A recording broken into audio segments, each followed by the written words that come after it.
Good evening, everyone. Welcome to our webinar hosted by MedStar Montgomery Medical Center. My name is Stephanie Bryan. I am the Senior Marketing and Communication Specialist at MedStar Montgomery, and I'm really excited and looking forward to our Men's Health Forum this evening on how to improve your cardiovascular health. Tonight, we'll hear from two very impressive providers here at MedStar Montgomery, Dr. Stuart Gould and Dr. Kyle Reynolds. We will be introducing them shortly, but first, tonight's discussion will address topics and questions around men's health and the many challenges that they may face. While the pandemic has shined a light on men's health issues, it has also increased many of those, especially heart conditions. That is why these types of discussions are so important to learn how to protect your heart and brain health by controlling your blood pressure and managing stress, diet, and exercise. All sounds easy, right? But before we jump into our program tonight, I have a few housekeeping items to mention. First, through the event, please feel very free to ask your questions of the doctors with us tonight. Now, to ask a question, please use the Q&A feature that you see there at the bottom of your screen, and we will do our very best to answer as many questions as we can.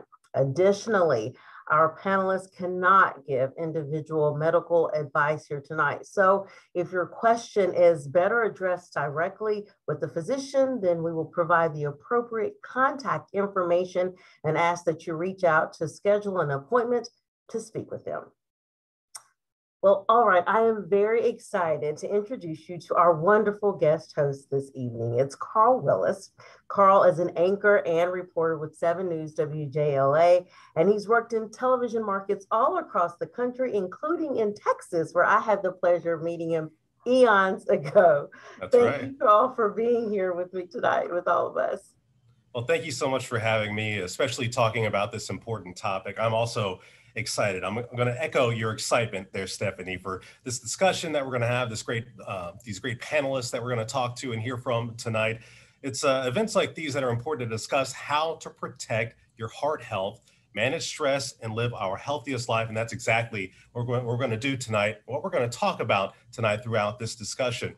Now, before we get going, we're going to introduce our panelists and get the conversation going. I wanted to share a little bit about some of the fun things that you can look forward to happening tonight. We have planned a number of fun things. We're going to test your men's health knowledge with some trivia questions. That's right. We're not going to test you. We're not going to score you, but we're going to make sure you have that knowledge and see where you're at right now. And if you don't, then you'll learn something from our panelists tonight.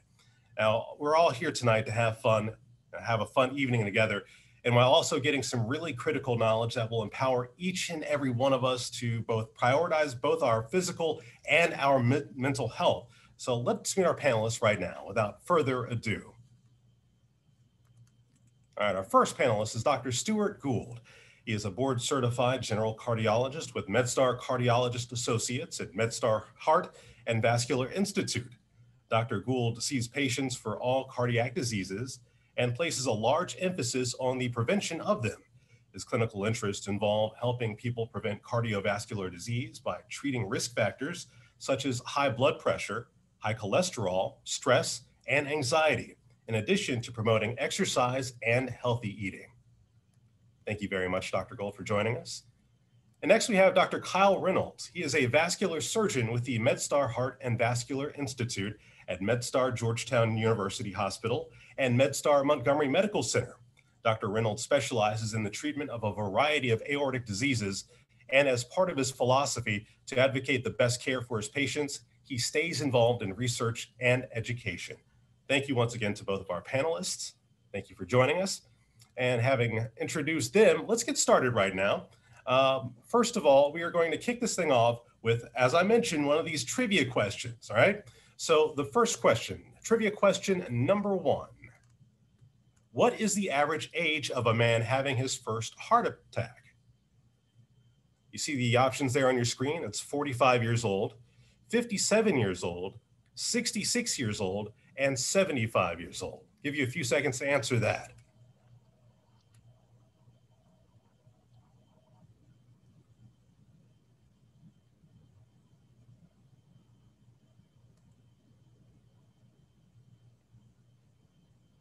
All right, so we have the poll results. And it looks like the majority of you all chose 57 years old. Dr. Gould, is that the correct answer? No, it's not actually. 66 years old is the average age. And I thank you, Carl, for the introduction. And yeah, I'm very excited to get this thing started and talk about men's heart health. Absolutely. And so can you talk about some of the issues, the risk of heart attack and how it increases steadily after the age of 45? Yeah, I mean, as people get older, the risk of heart disease is more so. And, there are more risk factors such as diabetes, high blood pressure, and things like that. So as people get older, we have to be more aggressive in controlling those risk factors and adjusting lifestyle, perhaps bad lifestyle habits like smoking, so that we can help prevent heart disease. And there's also the issue of the mortality rate that comes after those younger than 65 have a heart attack. What's the likelihood what's their mortality rate once they have that first heart attack? So obviously mortality rate goes up. I mean, as you can see in this slide, life expectancy in men in general is around 76 years old, and 5 years younger than we see in women. And especially in the African American community, life expectancy is even shorter by 3.4 years. So overall, 1 in 3 men have cardiovascular disease, and heart disease is the leading cause of death, where 1 in 4 men actually die of heart disease. And stroke is one of the leading causes of disability. Other heart disease like heart failure is leading cause of hospitalization in people over age 65. And every 40 seconds, an American will have a heart attack. And as we mentioned before with the trivia question, the average age where men have a heart attack is around 66 years old, and women 72 years old. Every 40 seconds, an American will have a stroke, and 90% of those strokes are actually due to modifiable risk factors such as hypertension, and 74% are due to behavioral risk factors such as smoking. And so when we talk about some of these stats, what is the glaring thing? What is the thing that we can easily change here to kind of turn some of these things around?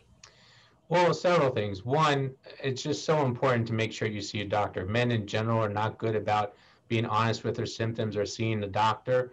And so one, you need to see your doctor to address some of these issues. I always explain that hypertension is a silent killer. If you're not seeing a doctor, not checking your blood pressure, you don't know that you have it.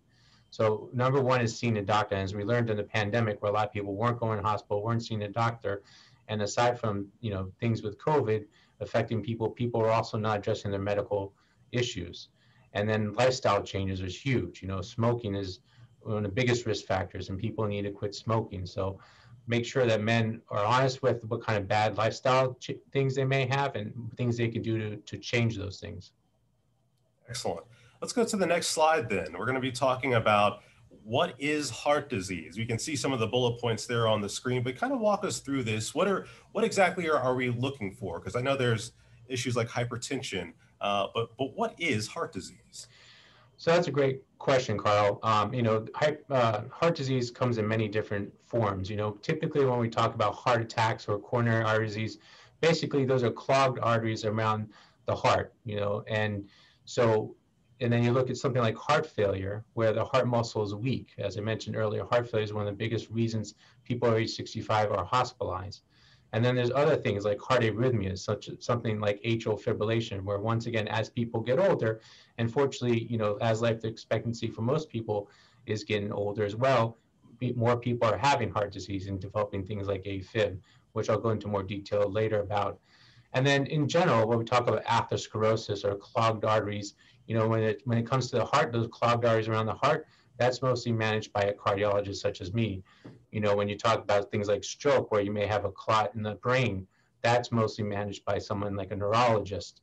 And then peripheral arterial disease, which Dr. Reynolds will get into more detail, mostly managed by a vascular surgeon. Okay, and let's go to the next slide. We're going to talk about some of the common risk factors for heart disease, something that you really need to pay attention to if you have some of these factors. Talk about these, if you will, doctor. Oh, absolutely. I mean, you see, I wrote smoking. I mean, smoking is one of the biggest risk factors. When I tell patients, if you had a list of top 10 reasons, smoking is 1, 2, and 3. That's one of the biggest and especially modifiable risk factors if you change your behavior and quit smoking. Unfortunately, over the years, the amount of people smoking has come down.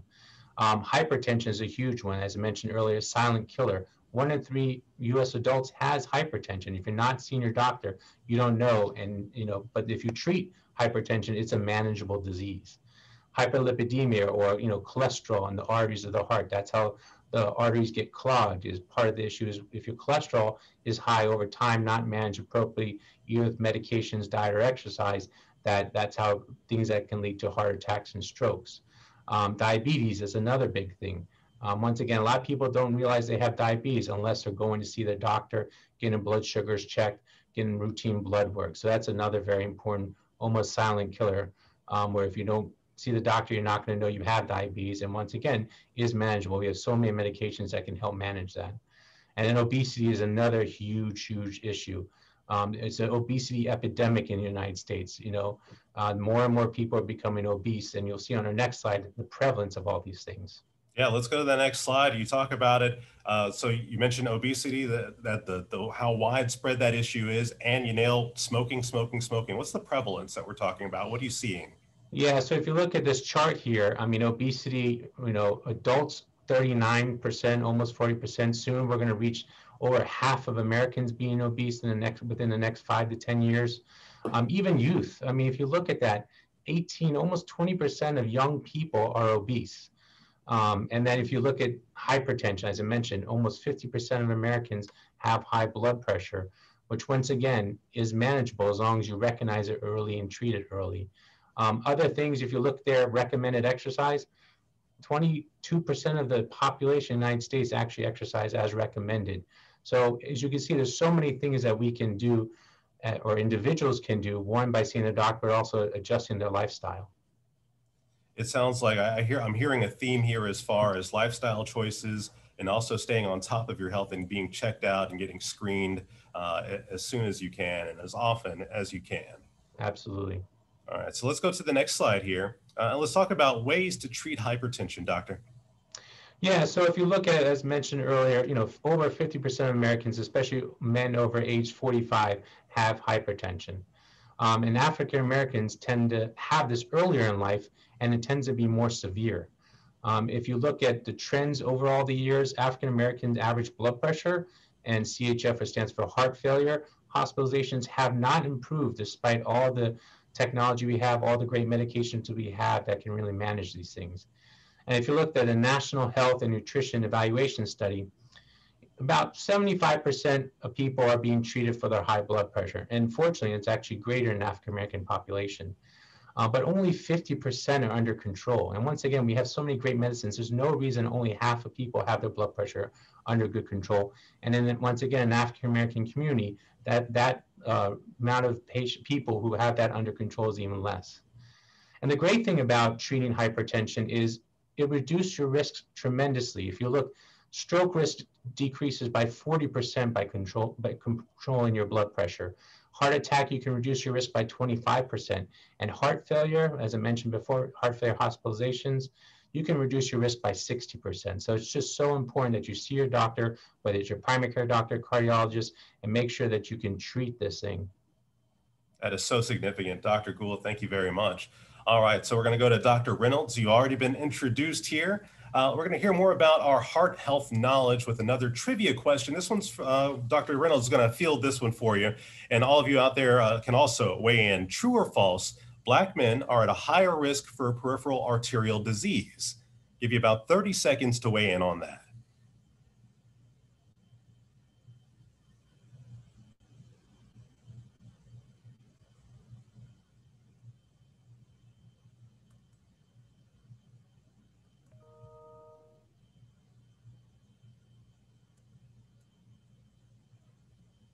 Looking at the results here, it looks like 83%. Yeah. So, Dr. Reynolds, 83% of those who are watching today say this is true. Are they correct?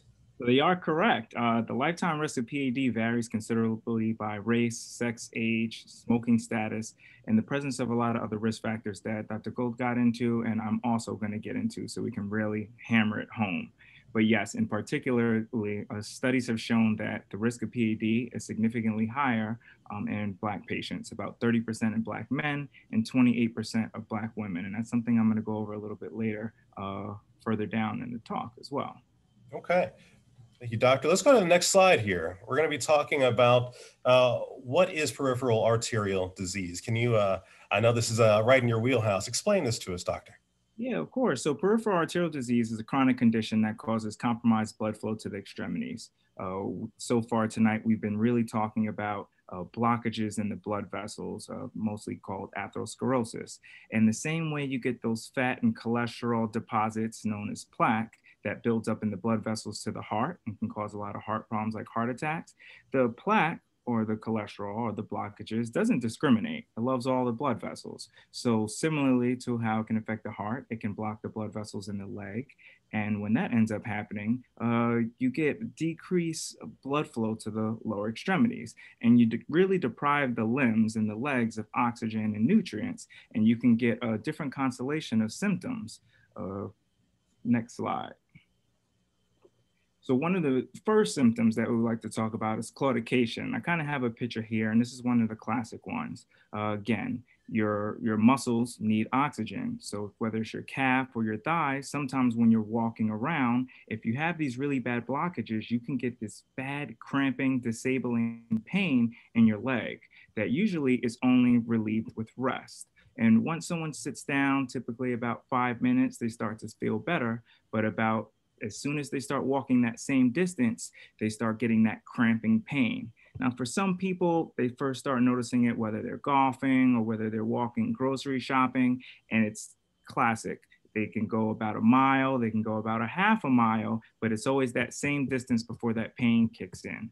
But then for some people, that distance is a lot shorter, whether it's due to how bad their blockages are or just the lack of collaterals. You start getting that pain with maybe just a block or half a block. Let's say when you leave your house before you even get to the car, you have to rest because you get that pain. And that can be really debilitating and decrease someone's quality of life.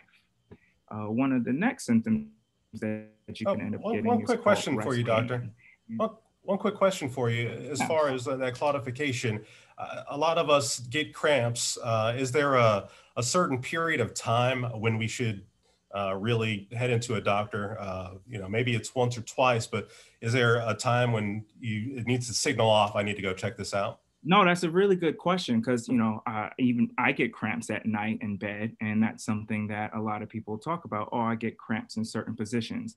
But this claudication, the intermittent claudication that's related to vascular disease, is specifically due to not getting enough blood flow to that muscle group. So that cramping pain is pretty consistent with walking the same distance. So if let's say for you, it hits after you walk 2 streets, but then the next couple of days, you don't have any pain, that's usually not vascular related because again, those blockages haven't really gone anywhere. They're the same. So usually every time you walk about 2 blocks or whatever that distance is for the patient where the pain kicks in, it is reproducible. It is there. It is consistent. I go X amount of feet and I get that pain in my leg and I have to stop. And you know when it's coming. But if that pain usually comes, then they should definitely reach out and see a vascular surgeon because sometimes those symptoms can progress and get worse. And it's really typically better to, try and manage it and control it earlier, sooner rather than later. Gotcha. Now you're talking about rest pain as well, right? This is not just a matter of sleeping wrong, as we like to say. This is a little bit more.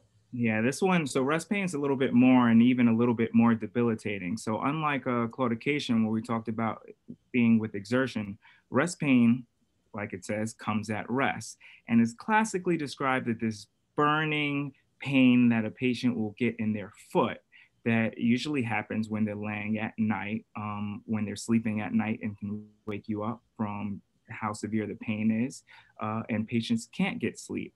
But one of the things that they'll notice is that you get a relief in the pain when you hang the leg off the side of the bed, which we kind of have going here.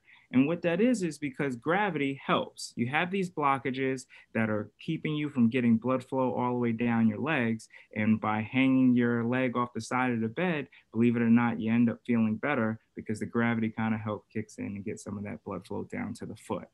But once you put it back up, it's harder to overcome those blockages and that pain gets really severe. Now, if this happens, you definitely want to see a vascular surgeon because this puts you at a higher risk of progressing to either foot wounds or amputations, which is obviously something that can be really debilitating and decrease your quality of life as well as your mortality. Interesting. All right, let's go to the next slide. So the third kind of big symptom that ends up happening with peripheral arterial disease is that patients can end up getting foot ulcers. Now, this can be due to a couple of things. One, it's very common with diabetics that you get foot ulcers, whether it's from the blockages and you're not getting enough blood flow. By not getting the blood flow, the tissue there is not getting all the oxygen and the nutrients that it needs in order to do its normal maintenance of keeping your body going. And sometimes you can get breakdown of some of the tissue, and without the good blood flow to get there to replenish, you can develop these wounds. Another thing that can cause it, besides the blockages, is what's called neuropathy. So neuropathy is when you get a reduced or a complete lack of the ability to feel pain in the feet. And this is normally due to nerve damage caused by elevated blood glucose levels, aka patients with uncontrolled diabetes. So over time, with these nerves, you don't have a full sensation. Think about us maybe sitting here for an hour in our chair. How many times do we kind of pivot and rotate and change the position because our body senses that it has this pressure on the rest of the body? Well, when you have a neuropathy, you don't necessarily have that reception to be able to move your foot because you can't feel it. So patients can end up developing pressure ulcers from having this quote unquote diabetic neuropathy. As well with the neuropathy, you can have traumas, whether it's a nail or some injury to the foot, and you don't notice it because you can't feel it. Excellent. All right, let's go to the next slide. So kind of what we talked about before, I just want to talk about the prevalence and how common peripheral arterial disease actually is in America. So about 8 to 12 million Americans have peripheral arterial disease. Now, that has increased about 20% in the past decade. Some of that has to do with the rise in the age of the population. And some of that has to do with the fact that the risk factors that are more prevalent in the community, such as diabetes, hypertension, has also increased, which has led to an increase in peripheral arterial disease.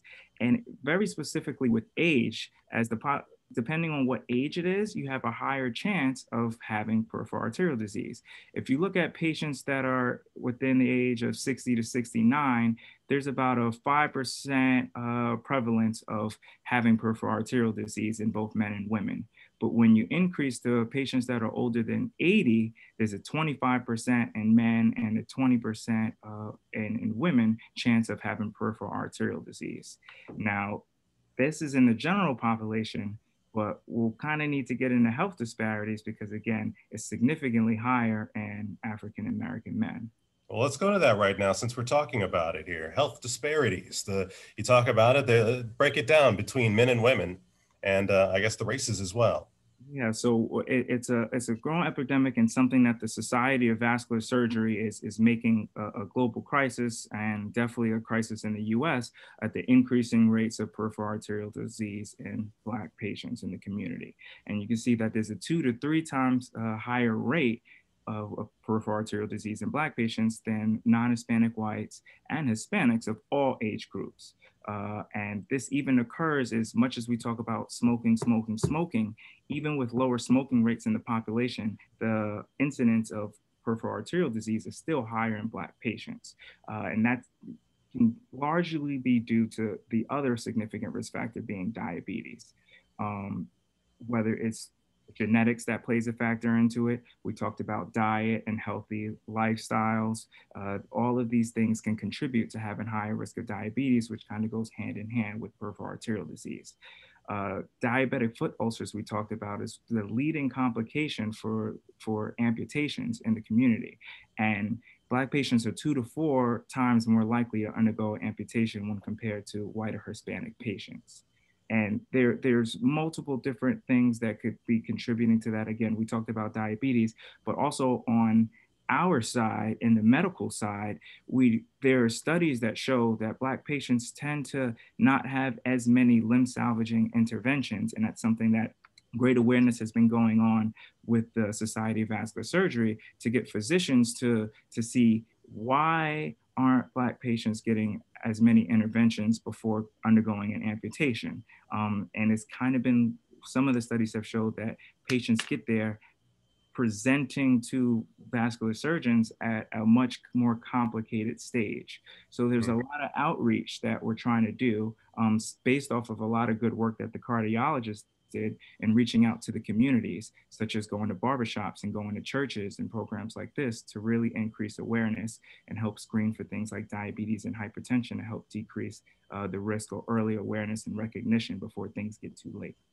Sounds like a very multifaceted approach to try to fix this. You talk about outreach, you talk about getting people to get to the doctor a lot earlier and within your own profession, acknowledging that there is a disparity there in the treatment. Oh, so that's to talk about for a week and being very passionate about it. You got to cut me off sometimes. Not at all, not at all. Bring all of that information, but we are going to go to the next the slide right here, talking about some of the risk factors as well, so especially again, in those over 65. Yeah, patients that are over 65, again, are at a higher risk of having peripheral arterial disease. And what you see is, again, patients with peripheral arterial disease and diabetes have the highest rates of preventable amputations. With patients that present with a diabetic foot ulcer, 15 to 25% of them end up going to amputation. So diabetes, again, is a very strong factor in trying to control it to prevent amputations. Again, we talked about smoking, and I know Dr. Gould has really covered smoking, and we'll cover it some more. But hypertension, again, 43% of Black men that have peripheral arterial disease also have hypertension, and 40% of Black women also have hypertension. And that's kind of one of those things that, you know, the barbershop initiative of going out in the community and checking for blood pressure early on in the community, trying to target some of these risk factors to decrease them and help patients from preventable problems. Gotcha. And you mentioned some of these preventative issues. Diabetes has to be one of them as well. Diabetes is a huge one. And you can see one of the things that you do to monitor it long run, we talk about a hemoglobin A1C. Mm-hmm. We can go to the next slide as well. And, you know, it's yeah, so with diabetes, any patient who has diabetes, just if they think it's controlled and, you know, they don't have any foot ulcers or they don't have any problems, should still undergo an annual foot inspection by a physician yearly, because that alone can just help prevent something that they might not know is going on. And again, this big target, if anyone is a diabetic, if you know anyone who's a family member that's a diabetic, really paying attention to this A1C, an increase by just 1% leads to a 25% chance of having an amputation. So it's really key, especially in Black patients, to really hammer in and try and control your diabetes as much as you can. And doctor, did I hear you or Dr. Gould mention that there's a pretty big population that does not know that they have diabetes, that it maybe doesn't show as severe in some individuals?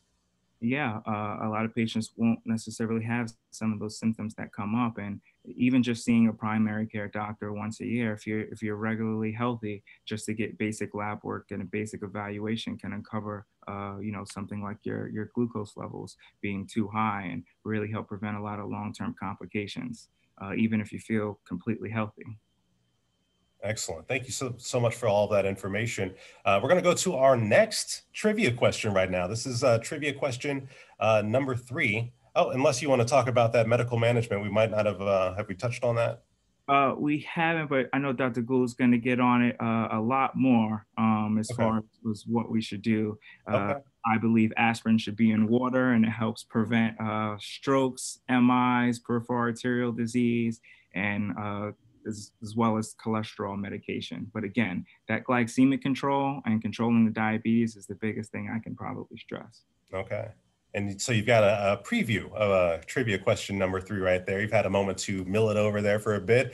But this is question number 3. Most people will know they have high blood sugar levels. True or false? Will they actually know it? Give you a few moments to respond.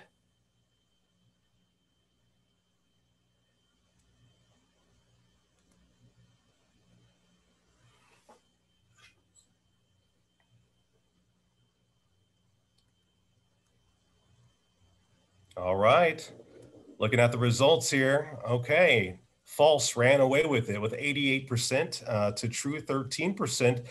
Is this correct answer, Dr. Reynolds? That is the correct answer. And that's why, really want to stress it's really important to see a primary care doctor and at least get some basic labs.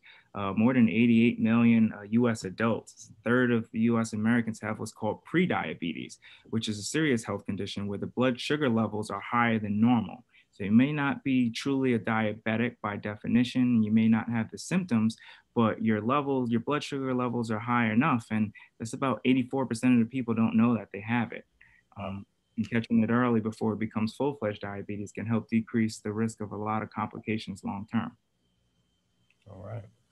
So let's go to the next slide here. Okay, so we touched on this a little bit already. So that's just a good refresher right there, that you see some of the things that can help you out. Let's go to the next slide. Okay, what are we seeing here? What can we get from this?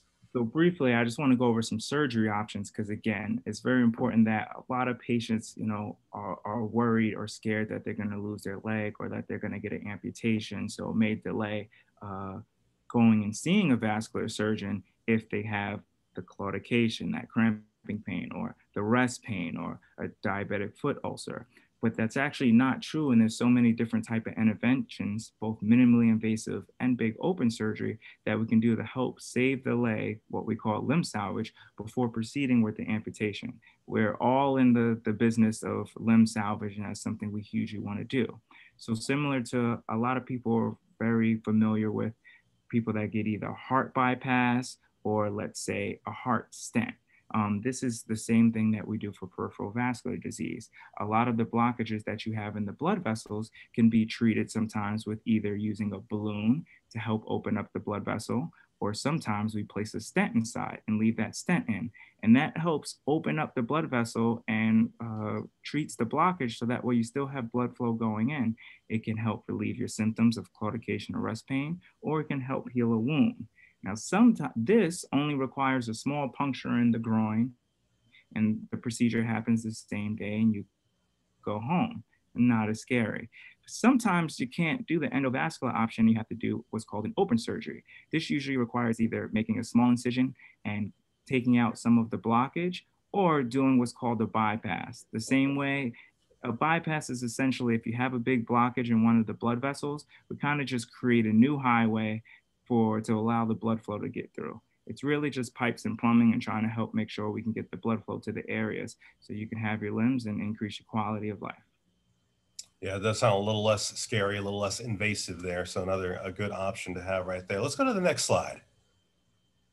We talked about peripheral arterial disease a lot. I just briefly want to touch on two other things. One is an abdominal aortic aneurysm. What this is the aorta, the big blood vessel, when it leaves your heart, sometimes can balloon, usually due to smoking.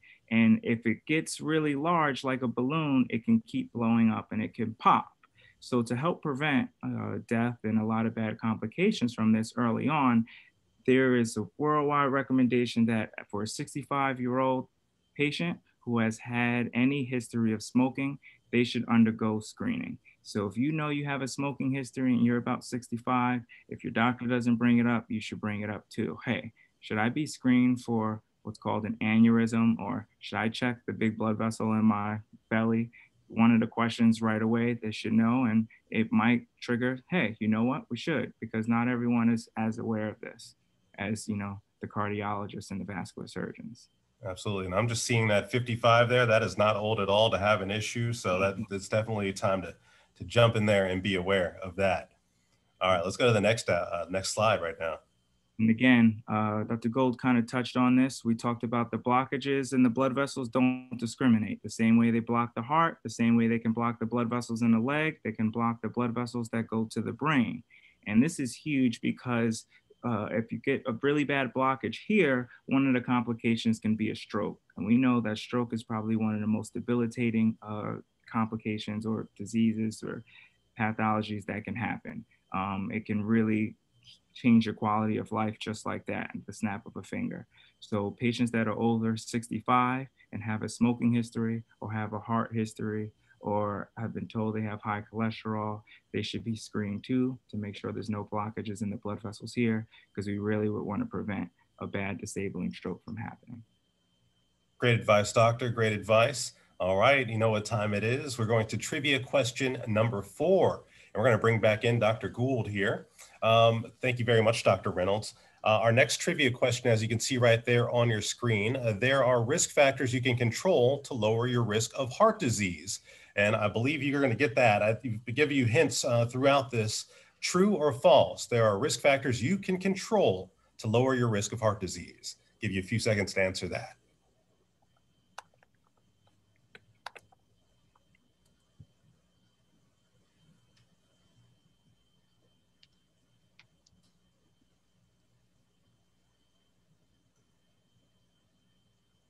All right. Yep. That's about right. That is very true. I'm not a doctor. I don't even play one on TV here, but I would have guessed 97% as well. Dr. Gould, what can you say about that? That's absolutely true. Yes, there's lots of risk factors, and I think maybe if you go to the next slide, we can kind of go over some of them. Yeah. But yeah, I mean, you know, there's so many risk factors, whether it means, you know, seeing your doctor, making sure that you are addressing some of the issues we've already discussed, controlling diabetes, controlling blood pressure, but even lifestyle stuff, exercise, being smart about your diet and so forth. Next slide. So, you know, exercise more. American Heart Association says you should be exercising 30 to 45 minutes every day, whether it's some form of aerobic exercise. It could be walking, jogging, but all that's very important. And as mentioned earlier, obesity is an epidemic here in America. So losing weight is vital. Unfortunately, more Americans are gaining weight, becoming obese. So that's another huge modifiable risk factor that people can address, especially, as I said, the youth, young people are even becoming more obese. So we have to address these issues at a young age. With our children, I have kids, you know, teaching them good, healthy lifestyles as you live your own good, healthy lifestyle. Heart Smart Mediterranean diet is important. I'll show a slide on that a little bit later. Stop smoking, stop smoking, stop smoking.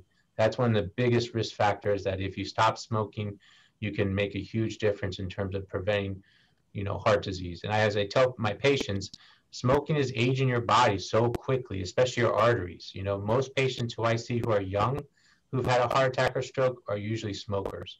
So that's why it's so important to not get into the habit, and God forbid you have the habit, you need to quit.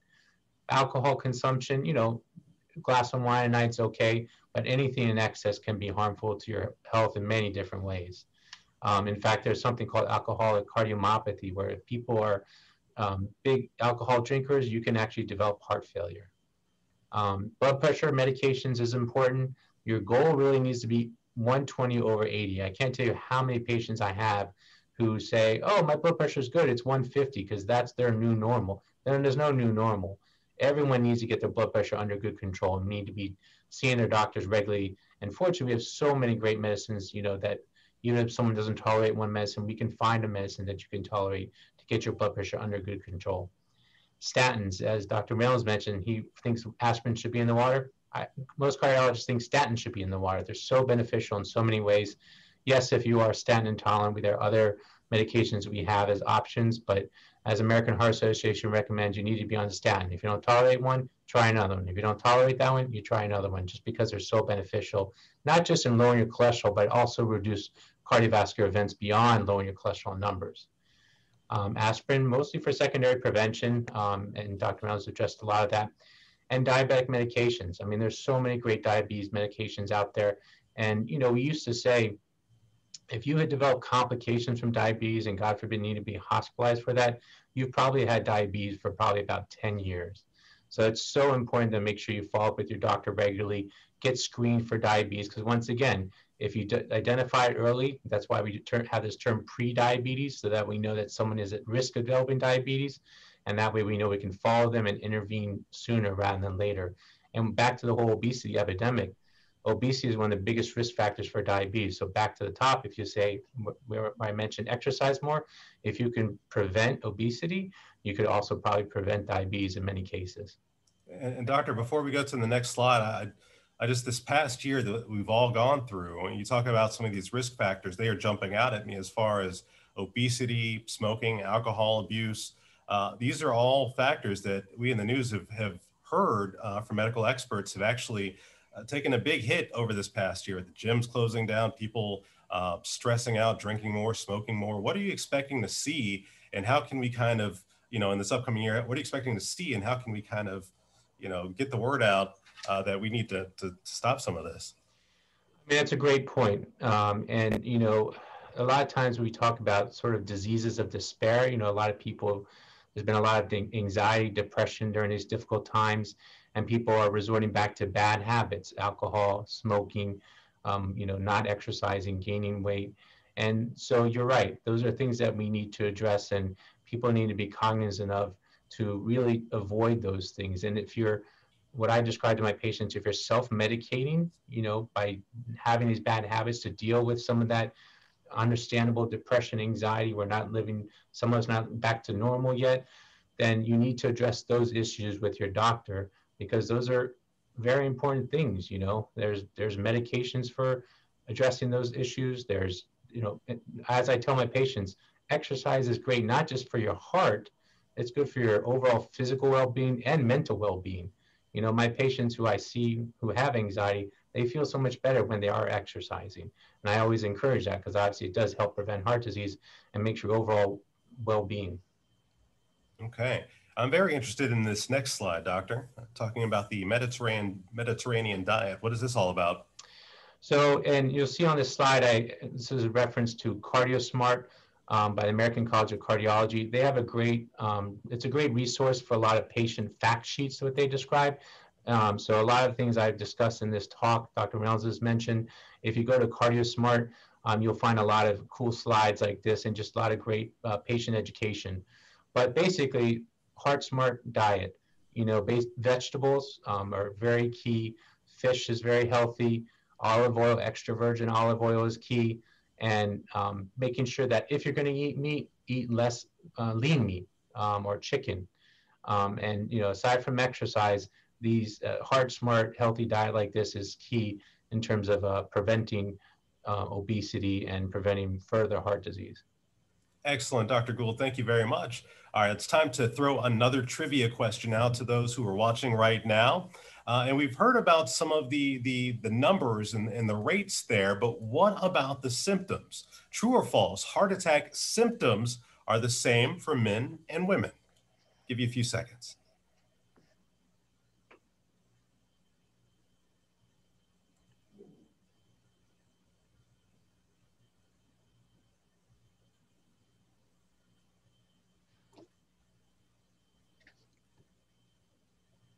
All right, there we have it. 85% say false, 15% say true. What is the answer, doctor? It is false, but it also is a tricky question. Can we go to the next slide? I don't know if it's the next one or, yeah. So when you talk about signs of heart attack, the most common signs are chest pain, pressure. I feel this crushing elephant sitting on my chest type thing. Sometimes you even see patients clench their fists like this. It could be pain in their neck, in their arms, you know, sudden shortness of breath, things like that. So we tend to see those things more in men than we see in women. And these less common side effects where you just feel unusually tired, or you're profusely sweating, or you get this heartburn type feeling, kind of what people describe indigestion, or maybe sometimes even nausea, vomiting, sudden dizziness. Those are less common things that we see more in women than men. But some women present with common symptoms, and some men can even present with atypical symptoms. But the more common ones we see in men, and the less common ones we see in women. Excellent. All right, let's go to the next slide. Angina. So aside from heart attack, stroke, those things are acute things. You got to call 911 and get yourself to the emergency room, because we always say time is muscle. In terms of if you're having a heart attack, you need to get to the hospital within 90 minutes. By the time you enter the emergency room, we have to put a balloon and stent in the heart to preserve your heart. Same thing with stroke. We need to get either blood thinners or an intervention to open up the arteries to the brain. So we need to do that within an hour, 3 hours of stroke. So if you ever think you're having a heart attack or stroke, you need to get to the hospital, call 911. But a lot of patients I see, majority of patients I see where I diagnose heart disease is something called angina. Basically, symptoms that are brought on with physical activity, relieved with rest, or nitroglycerin, which is a tablet we put under the tongue. Like if you call EMS, emergency services, if they think you're having a heart attack, they're going to put nitroglycerin under your tongue. Sort of like Dr. Reynolds was describing this claudication pain, pain in the legs with physical activity, pain with the heart that may be suggestive of blockage causing angina is the story. I've been walking, doing my regular exercise, doc, 30 minutes, but now I go up this hill and I'm feeling discomfort in my chest, or I'm feeling really short of breath, or I'm feeling tired. That may be signs of angina. And if that's the case, you need to call your doctor, either see your primary care doctor, see your cardiologist, or if the symptoms are really significant, you need to go to the emergency room. Excellent. Okay. All right, let's go to the next slide. An arrhythmia. Yeah, so I alluded to this earlier. What is an arrhythmia? Definition of arrhythmia is an irregular heart rhythm. It could be fast, it could be slow, or it can be irregular. The more common one we see as people get older is something called atrial fibrillation or atrial flutter. It's what we describe as irregularly irregular. Like if you feel your pulse, you exercise normally, you can feel your pulse in your neck, and you notice that, wait, that's too fast. I'm resting, and my heart rate's way too fast, or it feels irregular. That's the type of thing you need to come see a doctor. You know, it doesn't necessarily mean to come to emergency room unless you're having other symptoms like chest pain, shortness of breath. But if you notice some irregularity, and it tends to come and go, it's what we call paroxysmal. Over time, atrial fibrillation can become more persistent and eventually chronic, but the earlier we can recognize, identify AFib, and treat it, the less likely it would become chronic. Now, the thing with AFib we worry most about, there's a risk of stroke. So most patients who have AFib, we put them on blood thinners. I'm sure you've seen ads, something like Eliquis or Xarelto, because it's a different type of blood thinner than we use in comparison to aspirin to prevent strokes with people who have AFib. And some people with AFib are totally asymptomatic. It just gets picked up because their heart rate's really high. Hopefully they're checking their blood pressures at home, and all of a sudden they notice, oh, my heart rate usually is 70 beats per minute, but now it's 120, 140. Sometimes we pick it up in asymptomatic people just by them monitoring their vital signs at home. But sometimes people are symptomatic, feeling palpitations, this sense of dizziness, this sense of fatigue, shortness of breath, just something's not right. If you get a sense that something's not right, go see your doctor. They can do an EKG. Hey, there's AFib, go see a cardiologist, we'll take care of it. It sounds like another situation of listening to your body and actually responding and checking it out, not just ignoring it. Right, absolutely. All right. So I'm not sure if we should go to the next slide or take this trivia question because they're kind of one and the same. But yeah, let's pose the question first. Let's do that. Let's do that. So what is the percentage of people with sleep apnea who do not know that they have the condition? 35%, 45%, 60%, or 80%? Weigh in on that, and then we'll get a little bit more information about what actually sleep apnea is.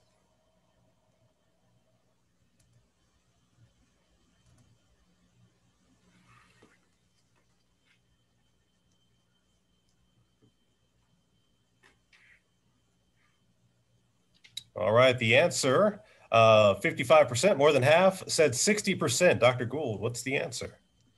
So that's a great teaser, Carl. Before I get to the answer, I'm going to help define what sleep apnea there you is. Go. Get us back on track. So what is sleep apnea? Most people don't know they have sleep apnea. I'll answer the question. 80% of people don't recognize they have sleep apnea. Why? It happens when you're sleeping. You have no idea that you may not be breathing normally. You may suddenly startle yourself, wake up. Your wife or spouse or significant other may say, you do snore like a freight train. So those types of things are indications for sleep apnea. The absence of those things are not necessarily mean you don't have it, but most people who have described those things usually have pretty severe sleep apnea. The biggest risk factor for sleep apnea is, guess what, obesity. And once again, So as the population becomes more obese, we have more sleep apnea. I mean, there's some 18 million people who have sleep apnea, and most of them don't even know that they have it. I often, in a given day, will diagnose more sleep apnea than I diagnose heart disease because I know it's such a big risk factor for heart problems, such as AFib, as mentioned before.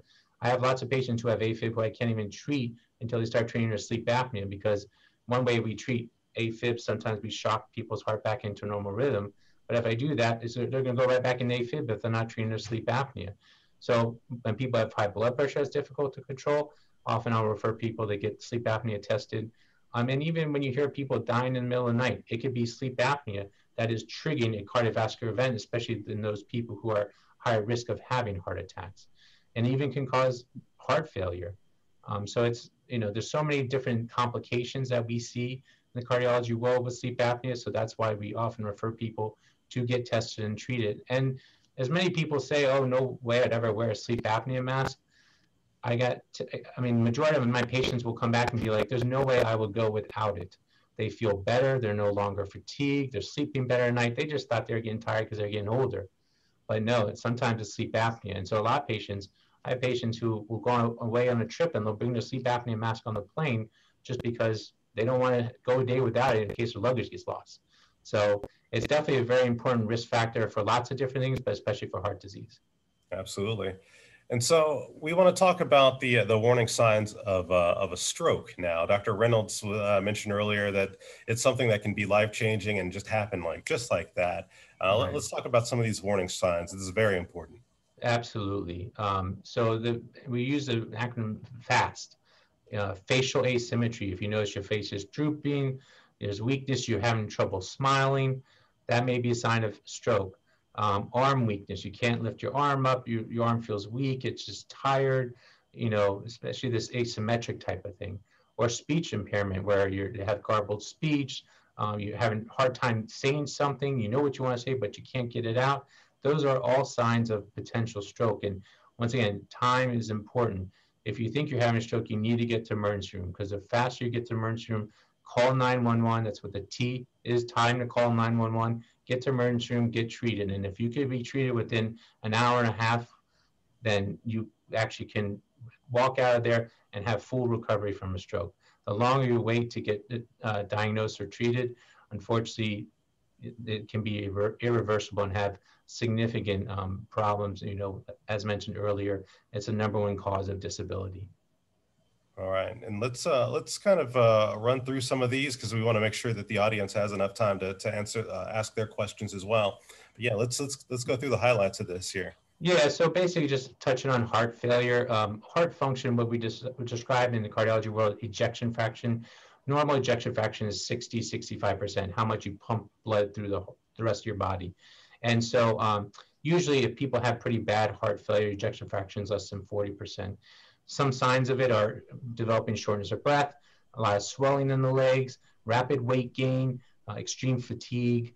If you develop any of these symptoms, you need to see your doctor, come see your cardiologist, or if the symptoms are very significant, go to emergency room. Okay, excellent.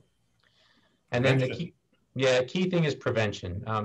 There's so many modifiable risk factors. Exercise is important, so lifestyle changes, Mediterranean diet, as we talked about earlier, losing weight, stopping smoking, and also see your doctor to help manage these risk factors like high blood pressure, diabetes. If you develop heart failure or heart arrhythmias, or God forbid, develop stroke, there's things we could do to help prevent God forbid, a secondary stroke.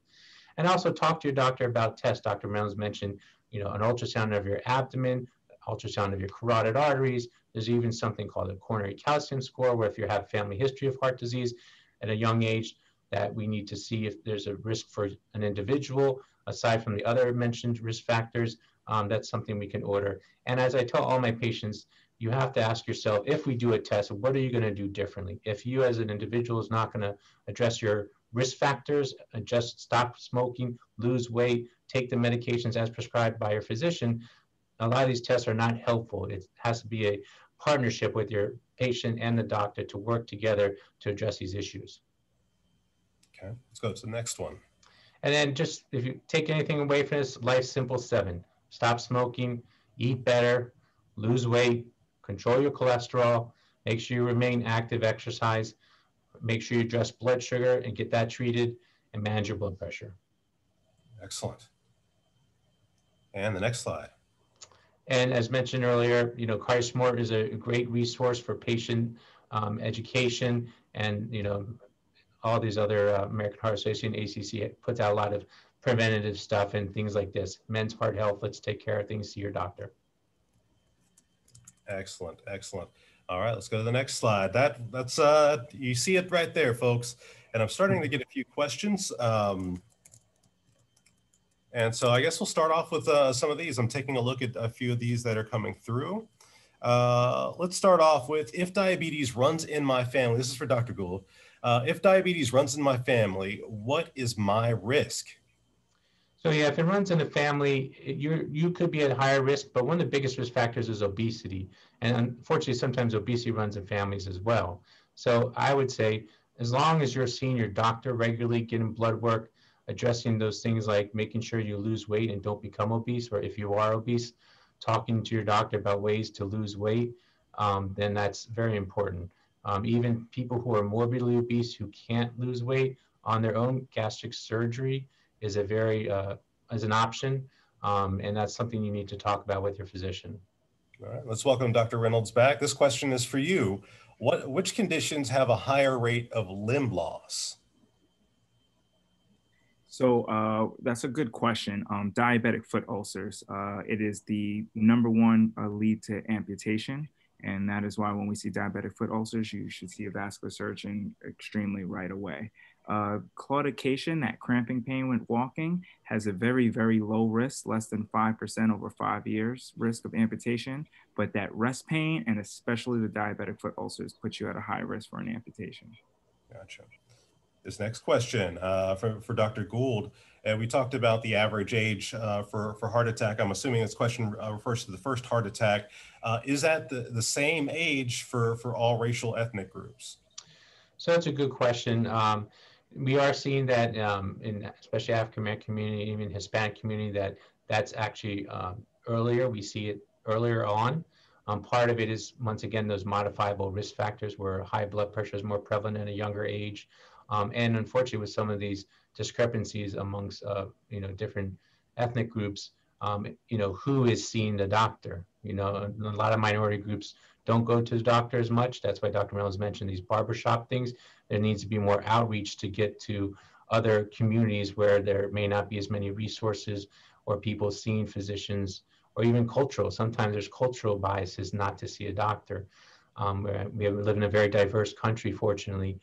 So a lot of that resource is to outreach to get to people, to educate things like this, to make sure people understand that there's some risk factors that if you see the doctor, get things treated, and make sure that you adjust the lifestyle modifications mentioned before. Okay. And this next one is also for you, Dr. Gould. And I'm going to combine a couple of these questions, if you don't mind. Sure. Does alcohol consumption increase the likelihood of being impacted by PAD? And also there's another question that was kind of out there. Could a beer gut also be an indication? I'm not asking for myself. Could it be an indication for health problems? Well, even though the term is beer gut, it's not just beer that's creating the gut. So, I mean, I'm sure that is part of it. So yeah, as mentioned before, alcohol consumption can affect your health in many different ways negatively. So you need to be smart about how much you drink, not to drink in excess. But that beer gut thing, I mean, that's describing someone who's obese.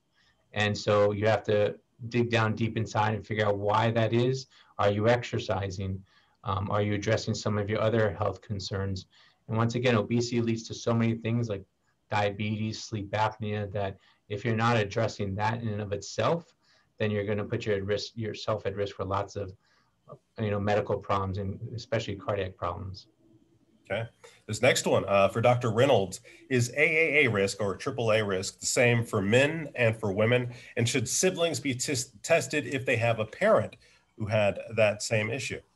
That's an excellent question because after the guideline for people that are over 65 that are smokers that should get screened, the next one is if there are anyone who has any first degree relatives, AKA a parent who or grandparent who had an aneurysm, due to the genetic factor, they should be screened. So if you or your sibling have a parent that had a AAA, you should 100% be getting screened at about 55 or 65 years old.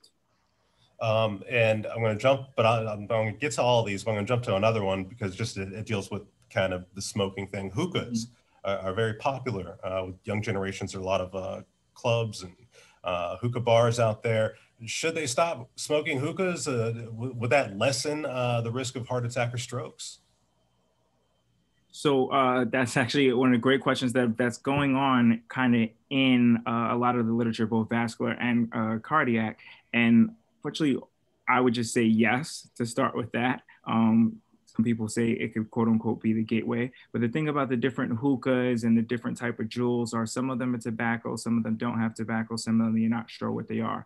But there were some studies that showed a lot of risk in how much tobacco use they were getting, kind of why they banned a lot of the fruity flavors that a lot of the young people were using because it was actually had the addictive properties. It had tobacco in it. So we don't know the long-term full effects yet, but if it did have tobacco and they were using a lot of it due to the fruity flavors, it's kind of something that, they're trying to crack down on.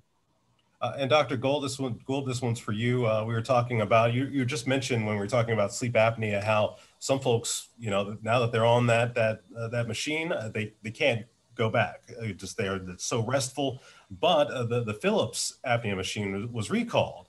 So what can people do if they have to return that equipment? Well, I always refer my patients to a sleep doctor. There are specialists who specialize in these things in terms of doing the diagnostic testing to see if someone has sleep apnea and finding the right equipment for them.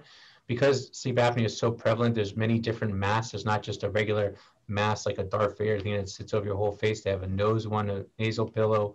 There's lots of different options. So I always encourage my patient that if they have not had a good experience with their sleep apnea device, not to give up on it, to see a sleep doctor, have them evaluate, treat it, and make sure that they can find something that they can work with. And most people do find something, and part of it is where your obstruction is and so forth. And another key thing is, once again, back to obesity. The biggest risk factor for sleep apnea is obesity. So weight loss can help. It doesn't necessarily always get rid of it, but I have seen people who get off the sleep apnea device because they lose a lot of weight. Gotcha. And so it's with that machine recalled, you're saying check back in with the doctor. Maybe they can give you something different. I don't know if that's a question to ask if there's something around the house or some other behavior you can change in the meantime while they figure that out. Well, yeah, so I understand what you're saying. I mean, one thing they tell people who have sleep apnea is if you sleep on your side, or especially those who sleep on their back, if you sleep on your side, that can reduce the amount of sleep apnea you have. But there's really no substitute for the sleep apnea device. They do make some dental devices, but you need to be careful with that. And once again, I always defer to the sleep apnea specialist to figure out what is the right device for the person. So, if you go a few days without your device, or to, figure out what's a better device for you with recalls and things like that, they'll be able to find something. Excellent. All right. I think I have one last question here. Are A1C goals the same for Black individuals as far as, are they the same for Black individuals and those who are white, non-white versus white here? Yeah, so the A1C goals are the same. And one of the good things about the A1C goals people should know is A1C isn't just a point in time. It's usually an average, and it gives us physicians the ability to kind of know not what your blood sugars look like yesterday or the day before, but kind of what they look like for the past 3 months, essentially. So it's not something that would just fluctuate because you had 2 cheat meals last weekend. So those A1C goals are pretty standard, no matter what the race is at being 7. It's a good marker for letting us know how on task you are with controlling your sugars. Okay. Dr. Gould, do you have anything to add to that? Or no, I agree. When it comes to A1C goals, high blood pressure goals, it's pretty much the same. It's, just got to be aggressive in getting treated. More of the discrepancy we see amongst different minority groups is who's getting treated, and sometimes what medications are really the best thing for them. Like for high blood pressure, amongst African Americans, there's some blood pressure medicines that are a little bit better compared to others. So some of it is tailored therapy, but the goals are pretty much the same. Number one, the early detection and early diagnosis and early treatment. Okay. And okay, I do have another from the crowd here. We're talking about activity. We're talking about exercise. And this is going to be the last question here. How often, and you've kind of hinted on it, how often do I have to be active each week to have a healthy heart? Well, there's, we say at least 30 to 45 minutes aerobic exercise. And in addition to aerobic exercise, strength training is important too, but it's not in lieu of the actual aerobic exercise. So 30 to 45 minutes should be the minimum, but I always tell people more is better. Most of my patients who do well, even those who do have heart disease, are those who exercise a lot. Something I didn't touch on, but when people do have heart attacks, we refer people to cardiac rehab, which is a very comprehensive program that talks about exercise, diet, stress, depression, because depression is more common after people have had a cardiovascular event. So all those things are very important to address. But yes, the more you exercise, the more, one, you can prevent, from a primary prevention standpoint, prevent cardiovascular disease from occurring. But two, you can prevent, if you do have an event, you can prevent a secondary event. Doctors, thank you so very much. You guys are a wealth of information. But before we go, I'd like to ask if you have any parting thoughts that you'd like to leave the audience with here tonight. We'll start with you, Dr. Gould. Yeah, thank you, Carl, and all the people who helped put this together. It is very important that we just provide information to patients. I just can't stress the importance of making sure you see your doctor, so you can get, if you develop any of these risk factors like high blood pressure, diabetes, you can get it recognized, treated earlier on to prevent those complications in the future. And have a nice, relationship with your doctor. Be honest about other things like, obesity, smoking, especially men, as mentioned earlier. We're not very good about being honest about what we are, in terms of symptoms. We try to be macho, and you need to stop being macho. You need to be honest with your family, honest with your doctor about, some risk factors you may not be addressing. And so have that good relationship with the doctor, make sure you see them regularly. And then if you need to be referred to a vascular surgeon, cardiologist, we'll take care of you. Doctor, thank you very much. Dr. Reynolds, any parting thoughts? Dr. Gould nailed it. Again, thank you for having us, Carl, but I pretty much agree. One, exercise as much as you can. And two, don't be afraid to go see your primary care doctor and be honest. If you don't like your primary care doctor, remember, we work for you. So you can automatically go look and try and find another primary care doctor that you can build a relationship with, because it's really important for your health to be proactive and see what's going on. An annual checkup and making sure we can trying to prevent something bad from happening to help increase your quality of life, short-term and long-term. All right. Thank you so much, doctors. And with that, I think the theme here is listen to your body, go get yourself checked out. And there are so many different behaviors that you can control to control your cardiovascular health. Thank you, gentlemen, so much. And with that, I'm going to kick it back to Stephanie. All right. Thank you so much, Carl. Well, with all of that, we're going to bring our evening here talking about men's health and the mental and physical challenges we have faced during the COVID-19 pandemic to a close. Thank you, Carl, again for hosting us during this very informative, interesting, and fun evening. And thank you to all of our brilliant panelists here tonight for sharing with us such important information and to empower all of us to champion our heart health. I'd also like to thank you to our community partners for joining us virtually tonight and for helping us promote the event. They are African American Health Program, Alpha Phi Alpha Fraternity, Iota Upsilon Lambda Chapter, Olive Branch Community Church, and the Only Boys and Girls Club. Yeah, I saw you there, Carl. Yeah, 06. If you have any questions following the event tonight, please visit our website at medstarhealth.org and call us if you have any questions. at 301-774-8882. At the conclusion of tonight's event, you will be prompted to participate in a very brief survey about the presentation tonight. I hope you'll take a few minutes to give us your feedback so we can continue to bring you interesting and fun events. Finally, on behalf of myself and everyone here at MedStar Montgomery Medical Center, thank you for spending your evening with us. Have a good night. Good night.